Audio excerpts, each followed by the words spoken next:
Let's get one thing straight. Life isn't exactly what you would call easy. Not only are there a million problems you need to figure out the solutions to, but it isn't clear how the game of life should even be played. I often found myself feeling overwhelmed by the sheer number and complexity of problems that constantly arise. I had to keep my body healthy, I had to provide for my family, figure out how to pay off my debt and invest, and these are just the basics. The list of problems goes on and on and on. In today's video, I'll be sharing a 3-part blueprint that has saved me countless of hours of stress that I use whenever I start to feel overwhelmed. Hey, what's up you guys? If you're new to the channel, my name's Christian, I'm a certified occupational therapist, and I enjoy sharing the lessons that are helping me level up in life while still keeping the game fun and exciting. For the first part of the blueprint, you want to simplify the game, because if you're playing any sort of game in life, ideally, you want a general idea of how can you improve at the game and how can you win at the game. If the rules are a little too complicated, you're not sure how to play it, then number one, it's not going to be very fun to play the game, and number two, it's going to be an absolute disaster when you actually try to make any sort of progression. So how this applies to the game of life is whenever I felt overwhelmed, it was mostly due to me feeling that I had no control over my day-to-day. I didn't feel I have control over the direction of my life. It wasn't necessarily because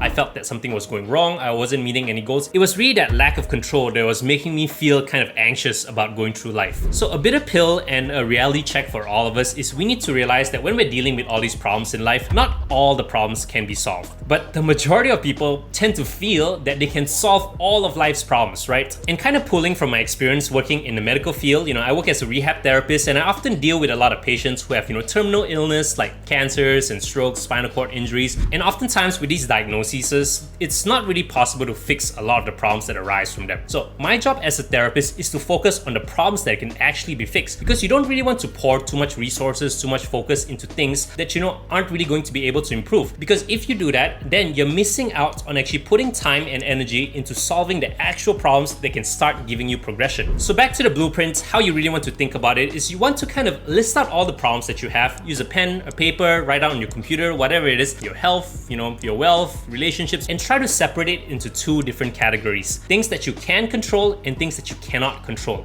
And most often than not, you're going to find that a lot of problems and stress you're facing are going to be on problems that you cannot really control. So the strategy you want to have is you want to focus your energy on the problems that can actually be solved. Whereas the problems that cannot be solved, yes, you can still stress about it, you can still worry about it, but it's not really going to bring you any good. You kind of have to leave it up to luck, you know what I mean? But the things that you can actually improve on, you need to strategize around actually how to tackle these problems. So the main thing you really need to realize is that you only have a limited amount of resources, limited amount of time, limited amount of energy, focus. So you need to be very mindful of where exactly is that going. So if you're putting a lot of energy into things that you can't really control, then just understand that you're going to be constantly feeling overwhelmed there. So at least that is how I manage it a little bit more. And that is the first part of the blueprint. You need to separate it into things that you can control and things you cannot control. For part 2 of the blueprint is you want to create your strategy, because now you have a list of problems that you can solve, and the next step is obviously to come up with a strategy on how you're going to tackle all these problems. Now, the best way that I found to actually approach this is to actually start creating systems. And this idea comes from a book called Atomic Habits, which essentially explains the power of creating systems in order to actually make sure you're progressing towards goals. Because understand this, that when you have problems, when you have goals you're trying to accomplish, that goal isn't met by simply just having the goal and having self-discipline. Like if you want to be healthy and start going to the gym a lot better,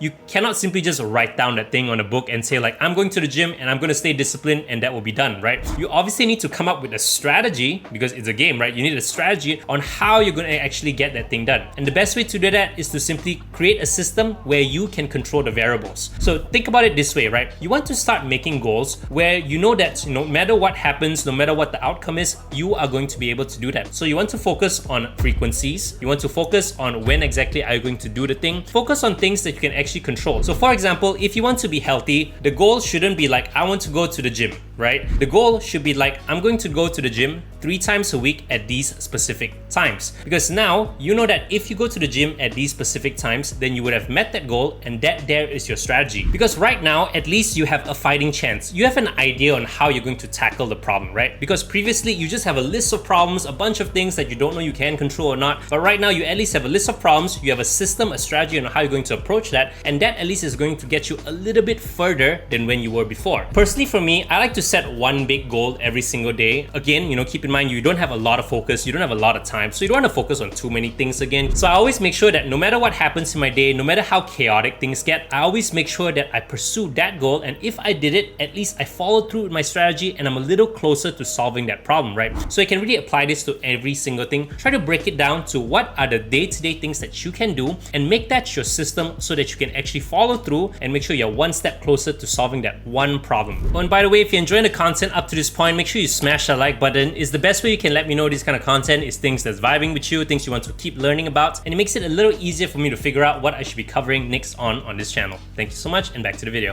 Finally, for the third and last part of the blueprint is to simply test those strategies out. Because understand that in a game, there's going to be multiple strategies that will work and won't work, and depending on your strengths and weaknesses and your personalities, different strategies are going to work for you. A main problem that I realize people kind of do when they're trying out different strategies and how to tackle problems is that they try out a strategy that they heard about, it doesn't really work, and they simply give up on that thing, right? But obviously, the best way to approach things is to test the strategy out, see what works and what doesn't, tweak it a little bit, and then try it again until you find the right one for you. And that is actually the key. Now, there's going to be a lot of strategies you can implement into your systems on how you're going to get things done. So I'm going to give you 3 just to give you a head start, and you can experiment with it, see if it works or doesn't, and then kind of build from then on. So the first strategy is to simply keep it simple. And I'm going to say this again, we don't have a lot of time and energy and focus on our hands, so we need to be very mindful of how we're spending it. So you want to keep it simple in a way that you're only focusing on 1 or 2 goals at a time. There's going to be a lot of problems that you can control and you can create systems for, but only focusing on 1 or 2 at a time is at least the best thing that really worked for me, because I found that if I focus on way too many things at once, my focus is spread out, I don't really make progress in a lot of things, and I simply feel all overwhelmed again. So the best way to do so is focus on 1 or 2 goals at a time, keep testing out the strategies and systems there until it works, and when it becomes automatic, then you can add another problem on that. That is probably one of the most effective ones that I personally use to keep it simple and keep it very, very easy by focusing on 1 or 2 at a time. The second strategy is going to be environmental design, and this is where you manipulate your environment in a way that kind of increases the likelihood that you will succeed at a specific task. So if you want to go to the gym, instead of just telling yourself you're going to go to the gym 3 times a week on these specific days, you can now modify your environments in a way where it's more likely you're going to actually go to the gym. So what you can probably do is maybe the previous night you can pack your gym bags, put it right at the door or in your car already, so that the next morning when you're getting ready to go to work or start your day, your gym bag is already there. So it's very, very easy just to pick it up and say you're going to go to the gym. Another way you can approach this, and this is something that I do, is that when I drive home from work, instead of coming back home, I modify my environment by going straight to the gym instead, because now I'm stuck at the gym, I'm not at home, there's no reason for me to want to rest, and I simply kind of take up that autonomy of, needing to rest. I'm kind of modifying my environment, not really relying on self-discipline. That is the key. You don't want to rely on self-discipline because, it's quite unreliable. You want to modify your environment so you are actually in a position where you're going to push forward and do the actual thing. And finally, the third strategy is something called habit stacking. And this is based on the fact that whenever we start to do something productive, start making progress towards our goals, we start to build this momentum that's going to make it easier to do something. Have you ever had a chore that you had to do and it was so difficult to get started? Maybe you're scrolling on your phone, you're laying on the couch, and it's difficult to get going. But the moment you start doing the thing, it becomes very easy to continue doing the thing until it finishes. It's the start that is extremely, extremely difficult. So you want to stack habits, stack things that you want to do with other things that you're going to do, right? So instead of telling yourself like at 5 o'clock, I'm going to go to the gym, you can tell yourself like right after I finish,